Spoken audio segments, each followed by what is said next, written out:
आज सरप्राइज़। ये देखो मैंने क्या बनाया खाने में, आप बताएं मुझे।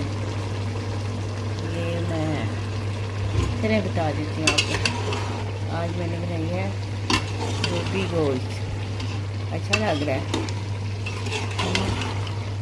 यार। कम से कम बंदा वीडियो देख के ना बंदा कमेंट कर देता है अच्छे अच्छे, तो लाइक कर देता है। आप लाइक भी नहीं करते, कमेंट भी नहीं करते, बुरी बात है ना, बताओ ज़रा। चलो जी, अपना ख्याल रखिएगा।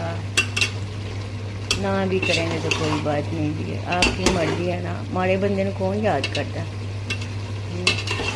आपको पता है मैं अभी नई नहीं हूँ ना, तो आप मुझे देखने नहीं करते लाइक वगैरह। लाइक किया करो। अल्लाह पाक आपको सेहत तंदुरुस्ती दे।